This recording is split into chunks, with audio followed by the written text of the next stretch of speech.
Halo semuanya, selamat siang, selamat menyaksikan kembali online experience kita. Saya Delvi. Thank you so much kepada teman-teman semua yang bukan beragama Kristen yang sudah mau menyaksikan tayangan kami ini, dan juga khususnya kepada teman-teman yang beragama Kristen, teman-teman dari Jadilah, teman-teman dari Gracia, Community Jakarta, dan juga Purwokerto. Dan bagi Anda, teman-teman saat ini yang menyaksikan tayangan ini yang ada di luar kota Jakarta, ada di kota-kota lain, atau ada di negara lain, thank you. Anda sudah mau meluangkan waktu Anda untuk boleh menyaksikan tayangan kami ini. Selamat Hari Raya Waisak bagi semua yang merayakan Waisak, dan juga Happy Mother's Day bagi Anda semua ibu-ibu hebat, wanita-wanita hebat yang sedang menonton tayangan ini. Selamat Hari Ibu. Dan saya ada sedikit pesan kepada bapak-bapak di Hari Ibu ini. Ya betul, pesannya kepada bapak-bapak. Kepada bapak-bapak, jangan lupa untuk selalu membuat istri Anda bahagia. Don't forget to make your wife happy, because we all know the happy wife is a happy life. Oke, sedikit update mengenai donasi. Saat ini kami masih membuka kesempatan bagi Anda yang ingin berdonasi. Gimana donasi kami akan lebih luas saat ini. Kami akan memberikan bantuan sosial kepada teman-teman kita di luar sana yang terkena dampak dari pandemi ini, baik dampak langsung maupun tidak langsung. Jadi teman-teman yang punya beban, yang pengen berdonasi, Anda bisa mencatat akun yayasan kami yang akan kami tampilkan sesaat lagi di depan Anda semua.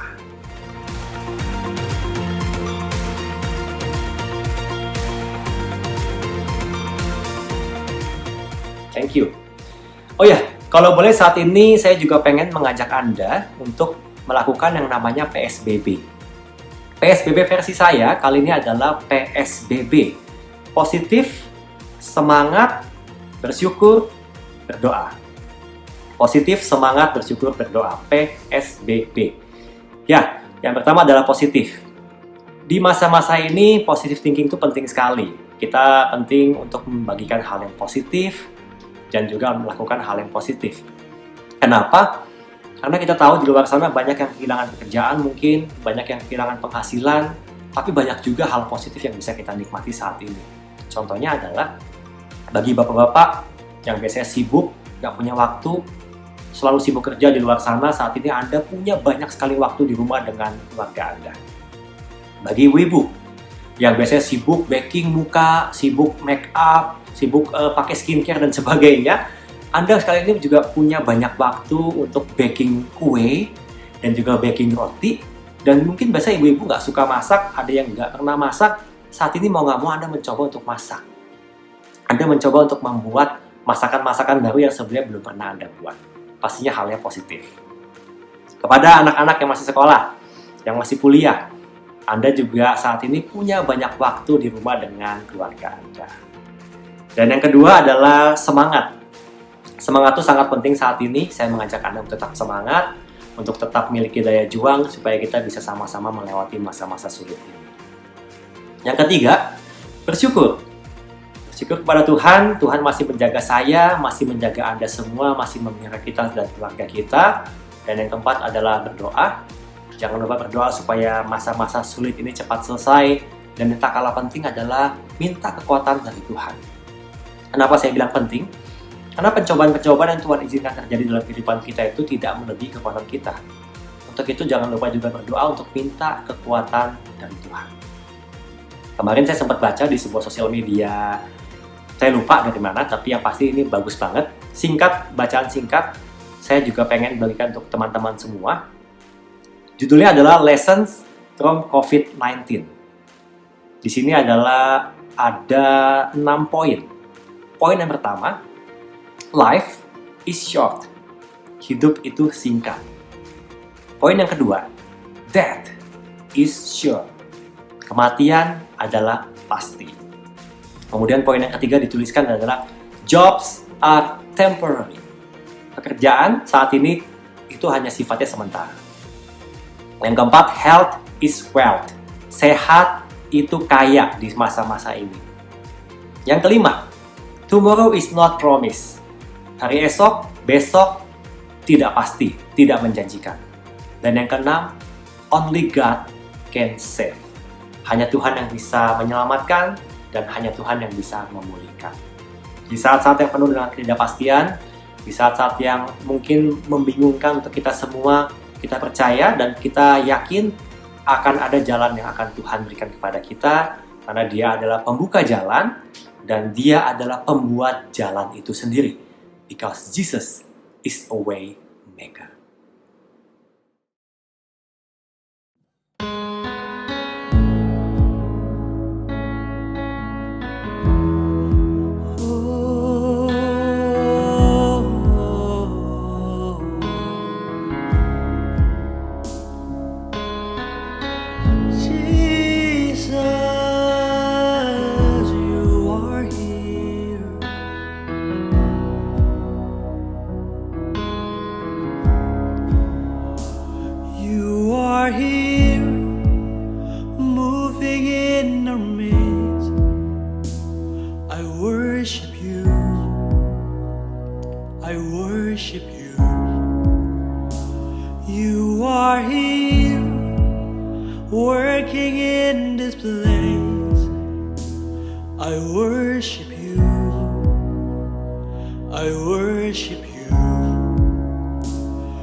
You never stop working.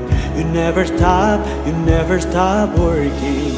Even when I don't see it, you're working.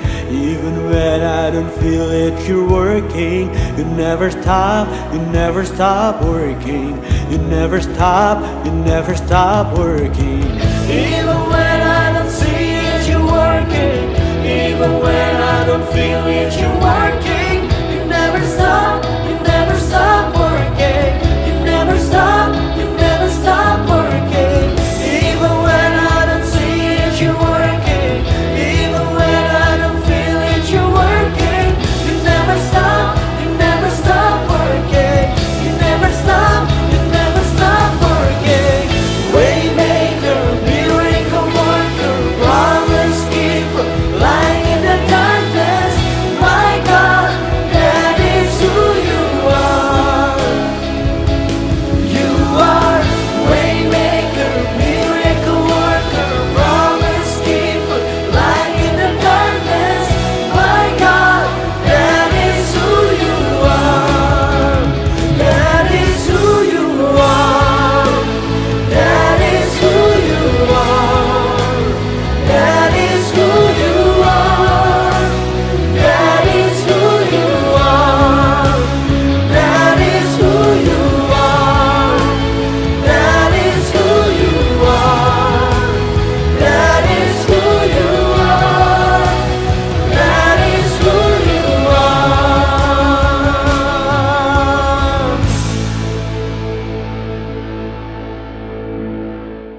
Thank you kepada semua teman-teman yang masih setia menyaksikan tayangan ini, dan thank you so much kepada teman-teman yang sudah terlibat dalam pelayanan online hari ini, baik langsung maupun tidak langsung. Di masa-masa sulit ini mungkin hampir semua kita kena dampaknya.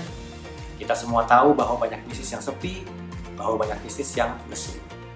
Bagaimana dengan kehidupan saya? Kalau saya boleh sedikit cerita, saya adalah seorang wedding MC. Saya memiliki bisnis WO atau wedding organizer. Kita semua tahu yang namanya wedding, yang namanya pernikahan, skalanya biasanya besar, ratusan hingga ribuan tamu. Nah, bagaimana kondisi saya, bagaimana kondisi pekerjaan saya, bagaimana kondisi penghasilan saya saat ini di saat-saat pandemi ini? Kalau saya boleh jawab, pastinya sangat berdampak. Event-event kami di akhir bulan 3 sampai bulan Juli nanti semuanya pending, semuanya dipospon. Yang pasti sangat berdampak dengan penghasilan saya. Tapi saya mencoba bersyukur kepada Tuhan. Tuhan masih boleh menyertai saya, masih boleh menjaga saya dan keluarga saya. Dan saya percaya juga masa-masanya akan cepat selesai dan bisa saya lalui dan bisa kita lalui bersama. Tema kita hari ini adalah Character in Crisis yang akan dibawakan oleh Pastor Sidhara dari Oxford. Semoga firman Tuhan hari ini nanti bisa menguatkan Anda semua, bisa menguatkan saya, dan kita bisa mengaplikasikannya dalam kehidupan kita. Saya mengajak Anda semua untuk tetap bersyukur kepada Tuhan, percaya janji Tuhan ya dan amin, dan penyertaan Tuhan selalu ada dalam kehidupan kita sampai selama-lamanya. God bless you all.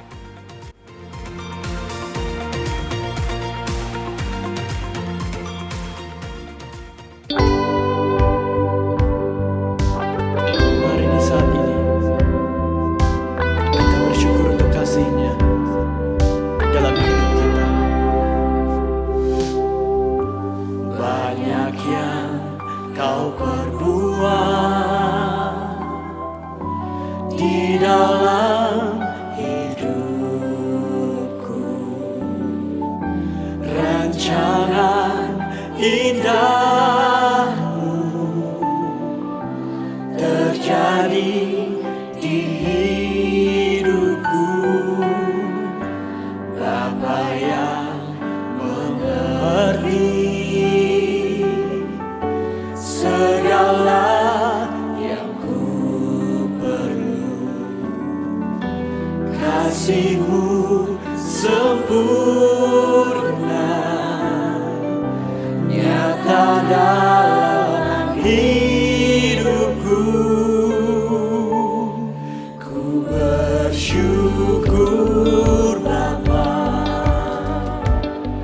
ku bersyukur Tuhan, buat kasih setia-Mu di dalam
segala yang ku perlu.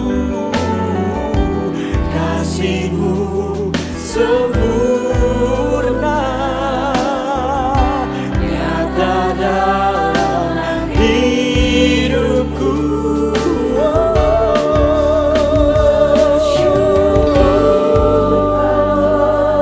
Ku bersyukur Bapa, ku bersyukur Tuhan, kasih setia-Mu di dalam hidupku.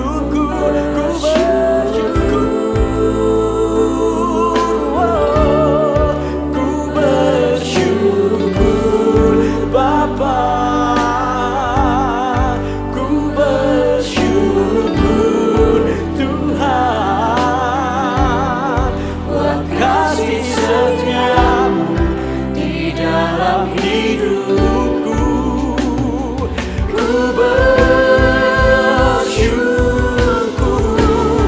bersyukur Bapa, ku bersyukur Tuhan, buat kasih setia-Mu di dalam hidupku. Ku bersyukur, ku bersyukur Bapa,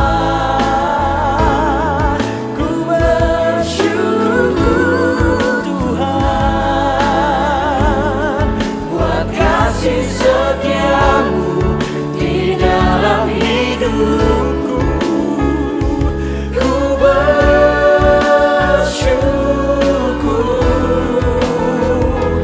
ku bersyukur,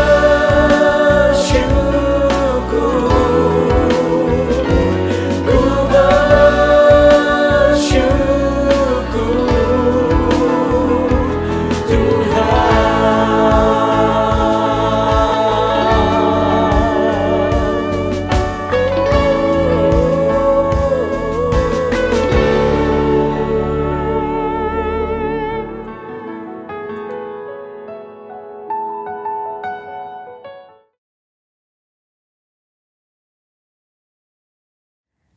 Hi everyone, my name is Sidhara and I'm one of the pastors here at the Rocks Church in Perth, Australia. And it's such a privilege for me to be speaking to you today, to you City Light in Jakarta, Gracia community in Jakarta, and to you Gracia community in Purwakarta. So awesome that we can connect online like this. And I just want to start off by saying a very happy Mother's Day to all our women out there. Listen, today, if you give love in any capacity, if you nurture, if you mold, if you encourage, if you bless, we want to celebrate you and honor you today. Now, since it is Mother's Day, I thought it was only fitting for me to bring you a photograph of my two mums. Now, it's going to come up on your screen right now. And as you're facing the screen, on the left-hand side, that's my mom. And on the right-hand side, that's my mother-in-law. And those are my two mamas. Aren't they gorgeous? Well, that photo was taken on the Sri Lankan leg of my wedding. And that's why they're all dressed up in their traditional saris and they're looking beautiful. Today, I want to start off by telling you a story about the woman on the left-hand side of that screen, my mom. Now, some of you may know that I was born and raised in Sri Lanka. And when I grew up, at the time I was born, Sri Lanka was actually in the middle of a civil war. Now, I know that sounds intense, but you know, for us growing up, our childhoods were pretty normal. We grew up safe and were fortunate to grow up in the capital, which is Colombo, which was away from where the heavy fighting took place up in the north. You know, but occasionally we would have a bomb scare or a terrorist attack in the capital, and it sounds intense, like I said, but actually it was pretty normal to us because it's what we had grown up with. Now, my mum worked for an airline, and their regional headquarters was in the business district, in the CBD in Colombo. And her office was, I guess, in what you would call Sri Lanka's version of the Twin Towers. And they were these two big, tall skyscraper buildings, and her office was kind of high up on one of the floors. Now, every day, my mum would go to work and she had this routine, she had this rhythm that she did. She would go in a little bit early before her boss came in, and she would take out her devotional book, her prayer book, and she would start every day by reading the prayer for the day. And so on this particular day I'm talking about, she did the same thing. She got to the office early before her boss came in. She took out her prayer book and she started reading the prayer. Now, halfway through, she actually heard a noise that seemed to be coming from the busy road outside. And it sounded like there were fireworks. It sounded like there were firecrackers going off. And there was supposed to be a military parade later on in the day. And so she thought it was just kind of a pre-celebration. She didn't think anything of it. She continued reading her prayer for the day, but the noise continued and she just felt this voice inside of her tell her to go and look outside the window. But she didn't want to interrupt her prayer reading, and she wanted to get it done before her boss came in. So she didn't pay any attention to it, and she just continued reading. But the noise continued, and this voice inside of her grew stronger and stronger. And so she put the book down and she walked across to where the window was, and she just parted the blind. And what she saw was there were two men standing on the middle of the island and the street, and they had a machine gun on them, and they were just shooting people randomly as they were walking by. As you can imagine, she was shocked and she was frozen to the spot. But out of the corner of her eye, she saw that there was a big truck that was backing in to what was the central bank of Sri Lanka at the time that was directly opposite her office. And to this day, she doesn't know why and she doesn't know how, but immediately she said that she knew that there was a bomb in that truck. And so she ran to the rest of the floor, to the rest of her colleagues, and she started telling them that they needed to get out of the building. But they didn't believe her at first. But she managed to convince them. But by the time they got to the fire exits and to the lifts, they were all jammed because so many people were trying to get out of this big, tall skyscraper building. So they knew that they weren't going to get out in time. So what they did was they went as far away from the windows as they could, and they crouched down in the far back corner. And the minute they crouched down, the whole building exploded. There was glass shattering everywhere. There were wires and cables flying. The ceiling fell down.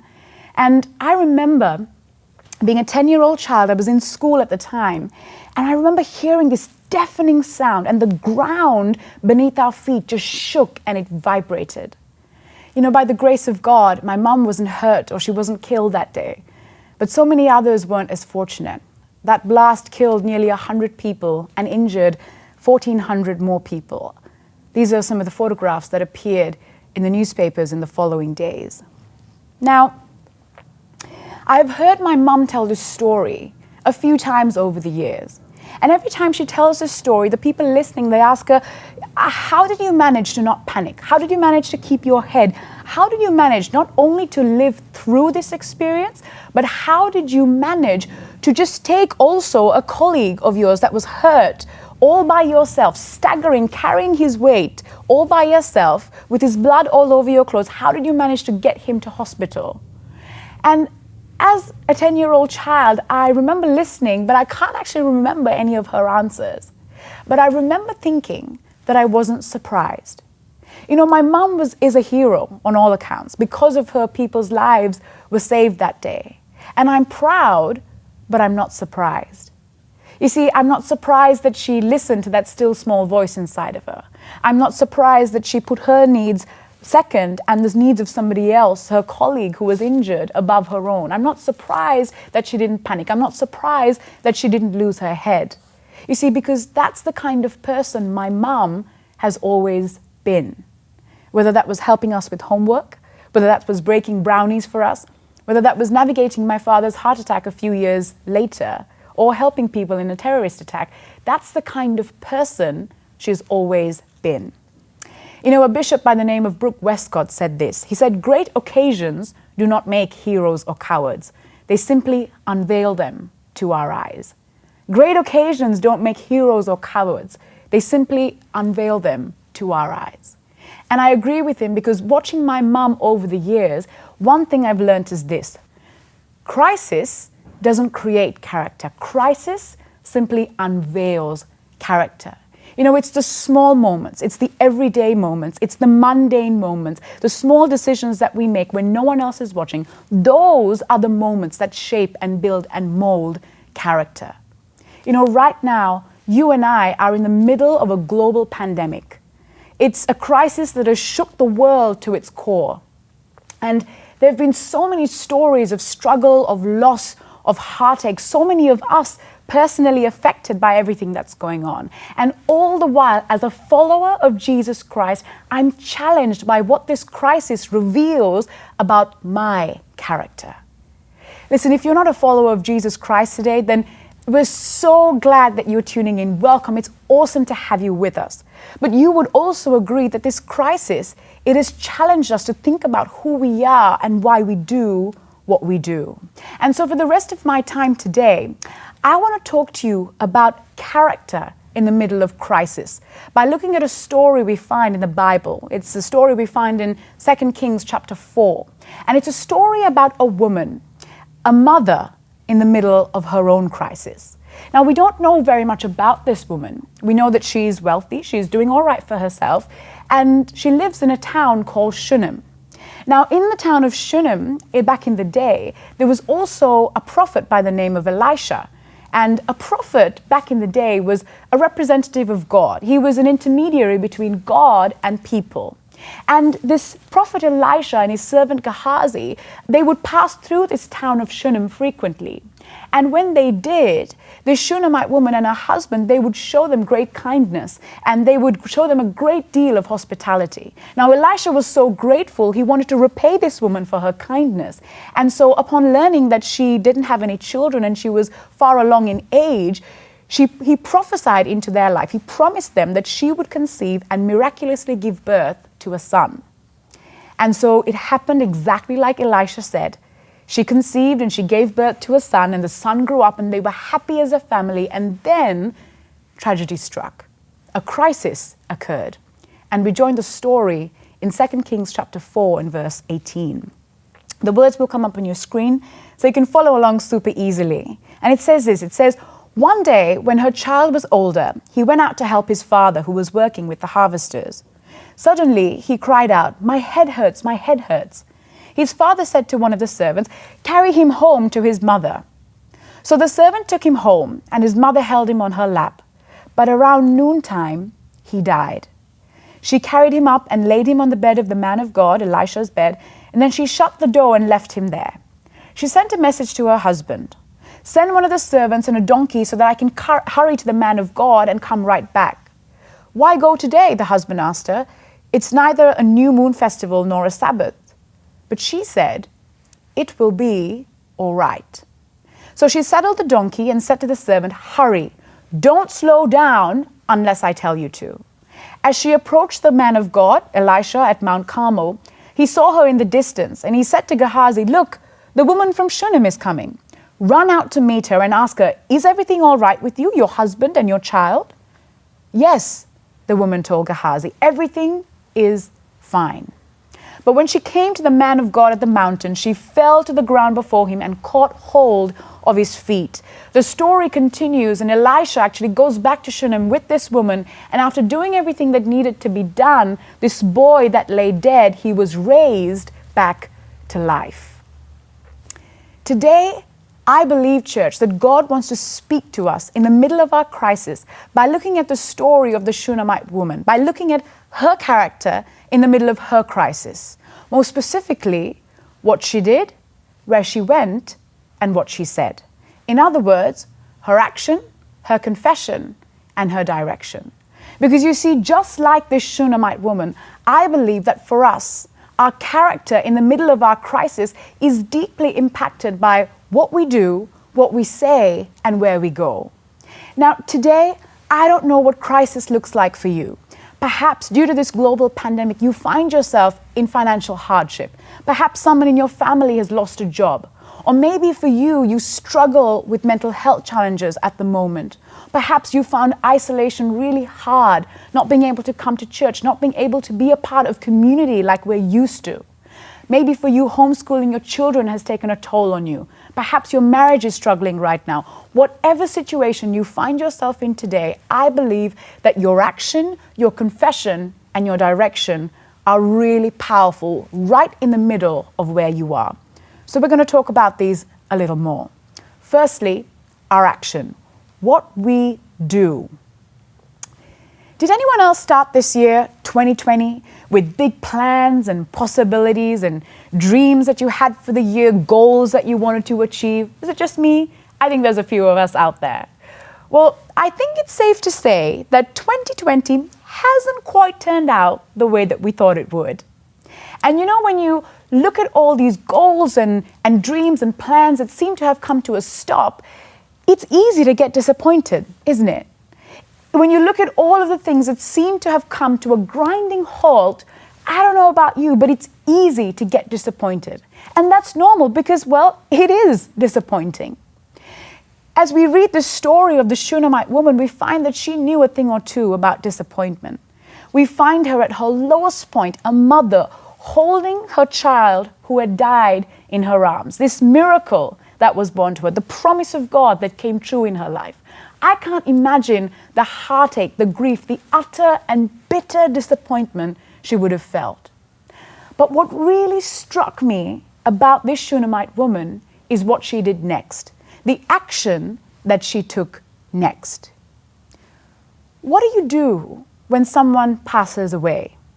Well, usually you make plans for their burial, you make plans for a funeral, you get ready to mark an end. Not this Shunammite woman. What does she do? She leaves her child at home, she gets a donkey and a servant, and she makes a beeline for Elisha. You see, she wasn't getting ready for a burial. No, she was getting ready for a revival. Perhaps for you, this year was going to be the year that you did that, or this year was the year that you had hoped that, or this year you had vision for, or this year you wanted to achieve this goal. And right now, all those dreams and goals and plans, they seem to have stopped. They seem to have come to a halt. They seem to have died, and it's disappointing. And that's only normal. But I want to tell you today that disappointment is the playground of the devil. And you can feel disappointed, but I want to encourage you today, don't let that disappointment stay as discouragement. Don't let your disappointment stay as discouragement. Don't give up on the hope that you had. Don't give up on the dream that you had dreamed. Don't give up on the plan that you had planned. Don't give up on the promise that you carried. Don't bury in your disappointment what God will revive in His glory. Because He is the great restorer. He is the great redeemer. He is the great reviver. And it might look different to what you thought it would, but you can plan for a revival. And I believe that in the middle of your crisis, the greatest thing that He wants to revive is you. You can plan for a revival. Secondly, our confession, what we say. You know, when her son died, this Shunammite woman, she kept saying something that really confused me. She tells her husband when he asks her why she's going to see Elisha, in 2 Kings 4:23, she says, oh, it will be all right. And then when Gehazi asks her how she is, how her husband is, how her son is, she tells him in verse 26, she says, everything is fine. Why did she say everything was fine when it actually wasn't? I mean, her son was dead. Everything certainly was not fine. Was she in denial? Did she not want to face the facts? Or was it a statement of faith? You see, Proverbs 18:21 says that the tongue has the power of life and death. The tongue holds the power of life and death. What we speak into our lives, what we speak into our situations, what we speak into our crisis, what we speak into our challenge, what we speak into our obstacles, they hold weight and they hold power. The tongue has the power of life and death. So this Shunammite woman, she wasn't delusional, she wasn't in denial. She was simply declaring what she knew to be true. It wasn't okay right now, but everything was going to be fine. Someone I once knew said, you know, we can face the facts, but apply the faith. And that's exactly what this Shunammite woman was doing. She faced the facts, but she applied the faith. And you and I, we get to make that same choice in the middle of our challenge, in the middle of our crisis right now. We can face the facts, but we can apply the faith. We can choose to speak life. We can choose to speak hope. We can choose to speak encouragement into our situations and into the situations of the people around us. Our confession in crisis, it matters. The tongue holds the power of life and death. We can face the facts and apply the faith. What will you choose today? And very lastly, our direction, where we go. You know, this woman, not only didn't she make funeral preparations, but she didn't actually mention what had happened to anyone, not even to her husband. She just made a beeline to Elisha. Her singular objective was get to Elisha. See, this son of hers, this boy, he was a gift of God through the prophet Elisha. And so Gehazi and her husband really couldn't do anything for her. And so she knew that there was only one person who could help, only one person who could heal, only one person who could restore. And so what does she do? She took the promise back to the giver. She takes her promise back to the giver. When these COVID measures came into effect, when the lockdown happened all over Australia, my husband Dev is a dentist and his dental clinic closed down, they locked down. And so for the last month and a bit, he's been out of work. And as we were talking about what this meant for us and how we were going to navigate through this season, he said something to me that I'll never forget. He said, you know what? I don't know how all of this is going to work out, but I do know this. My job is just my supply, but God is always my source. My job is just my supply, but God is always my source.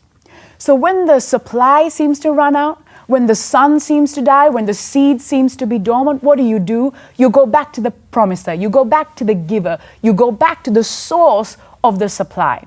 You know, church, I don't know what you feel like you've lost over the last few weeks.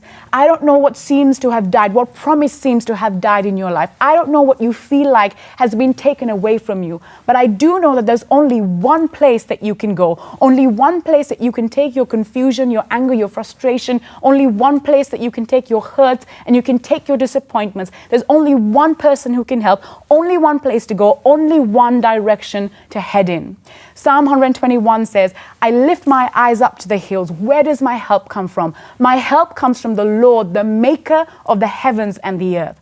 Psalm 46 says, God is our refuge and our strength, an ever-present help in times of trouble. Therefore, we will not fear though the earth give way and the mountains fall to the heart of the sea. Why? Because we trust in God. In the middle of a crisis, in the middle of a challenge, in the middle of obstacles and fights and battles, there is only one place to go, and that place is to the presence of God. In the middle of a crisis, it matters where we go. And as we end today, I want to leave you with this. You know, as I look at the story of the Shunammite woman, I'm struck by the fact that everything she did in her crisis, everything she said, all of her energy was spent on getting to Elisha. She leaves her son who had died at home, and she doesn't tell anybody that's what's happened. She doesn't even tell her husband. She gets a donkey, she gets a servant, and she goes as fast as humanly possible to Elisha. Why? Remember I told you that Elisha was a prophet? He was a representative of God. He was the intermediary between God and people back in the day. He was her pathway to God. In the middle of her crisis, all she had was Elisha. But you and I, today, in the middle of our crisis, we have someone far better. We have someone far greater, far superior. In John chapter 14 and verse 6, Jesus says, I am the way, the truth, and the life. No one comes to the Father except through me. Church, we have a better pathway, and his name is Jesus Christ. As I read this story of the Shunammite woman, it reminds me actually of another story.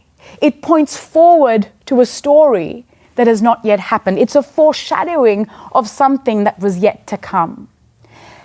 A son miraculously born, unexpectedly died, and raised back to life again. Church, does this remind you of another story?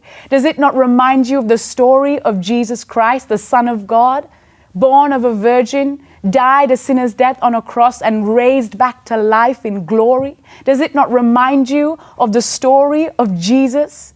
God so loved the world that he sent his one and only Son to die a sinner's death on a cross so that you and I would not have to pay the price nor the penalty of our sin. As far as the east is from the west, that's how far God has removed our transgressions for us. Every single sin, past, present, and future, has been atoned for and paid for because of Jesus' death on the cross. And now you and I, we stand clean, washed, with a fresh slate, and we have been adopted into the family of God. We are called sons and we are called daughters of the Most High God. This is the good news of the gospel, and it's available to anyone who puts their faith in Jesus Christ. Today, because of Jesus, because of the cross, through Jesus, through the cross, you and I have an eternal pathway into the presence of God, into the presence of the Father. And when you get into the presence of God, you'll find that he has everything that you need. The strength that you need, the faith that you doubt, the hope that you lost, the joy that you lack. You find it all in the presence of the Father. And when you get into the arms of the Father, you are reminded that you are never alone, never without hope, never forsaken. That you always, always have the presence of your Father going before you, going beside you, and walking with you. We're going to hear a song right now. And our prayer is that this song encourages you and that it blesses you. And my hope is that as you hear the words of this song, it's called The Blessing, and it's taken right from Scripture, from Numbers 6. And I believe it reveals the Father's heart towards us right now in this season. And I hope that you let the words of this song go deep into your heart. That they're not just songs and words and lyrics that you hear, but this is coming straight from the Father heart of God right into your situation, right where you are. And I hope it blesses you and I hope it encourages you today.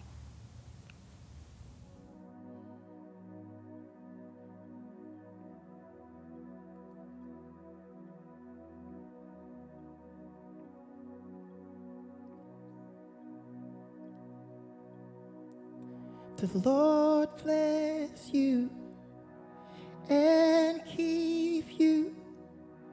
Make his face shine upon you and be gracious to you.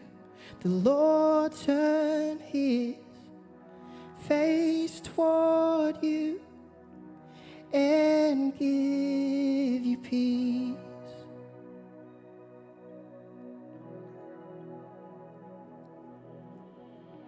The Lord bless you and keep you. Make his face shine upon you and be gracious to you. The Lord turn his face toward you and give you peace.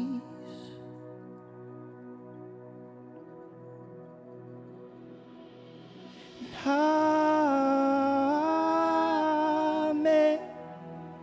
Amen. Amen. Amen.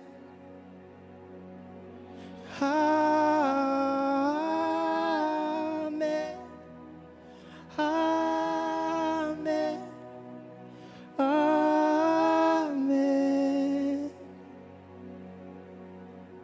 The Lord bless you and keep you. Make his face shine upon you and be gracious to you. The Lord turn his face toward you and give you peace. Amen, amen, amen, amen, amen,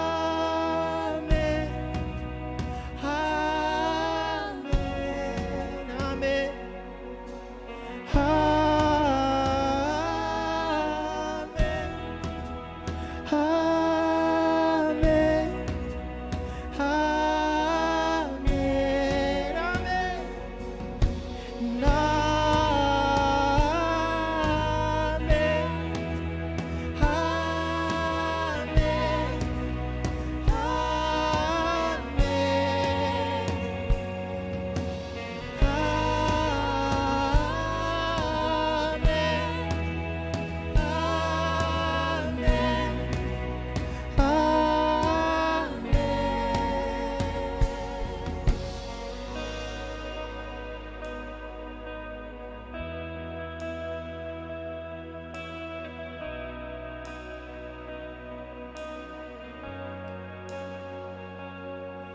His favor be upon you and 1,000 generations, and your family and your children and their children and their children. May His favor be upon you and 1,000 generations, and your family, your children and their children and their children. May His favor be upon you and 1,000 generations, and your family and your children and their children and their children. May His favor be upon you and 1,000 generations, and your family and your children and their children and their children. May His presence go before you and behind you and beside you, all around you, within you. He is with you, He is with you in the morning, in the evening, in your coming, in your going, in your weeping and rejoicing. He is for you, He is for you, He is for you, He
Thank you kepada Dara dari The Rocks Perth dan juga kepada semua teman dari The City Light, dari Gracia Community Jakarta dan Purwokerto, dan juga semua teman dari kota-kota lain dan juga dari negara lain. Mari kita akhiri pertemuan online kita hari ini dengan bersama-sama berdoa. Ya Tuhan, kami sungguh membutuhkan Tuhan dalam melewati kehidupan ini.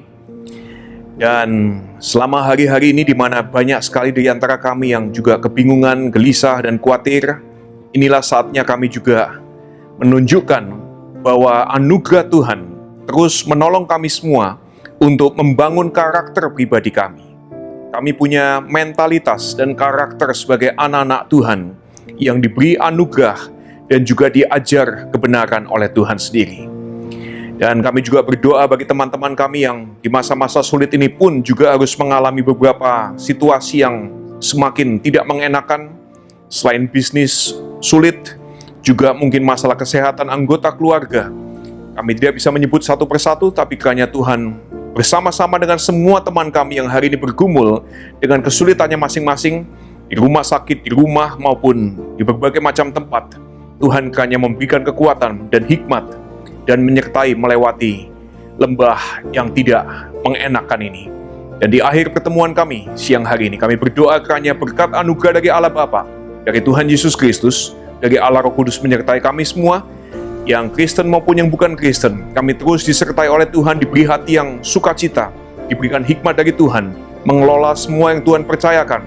Kami juga berterima kasih diberi kesempatan untuk memberikan persembahan bagi gereja Tuhan dan juga bagi lingkungan di mana kami berada. Kami terus bisa diberkati oleh Tuhan untuk memberkati sekeliling kami. Kami juga bisa menghormati dan memuliakan Tuhan dalam kehidupan ini. Tuhan mendengar doa kami. Di dalam nama Tuhan Yesus Kristus, Juru Selamat kami sudah berdoa. Amin. God bless you. Saya ketemu dengan saudara-saudara lagi minggu depan.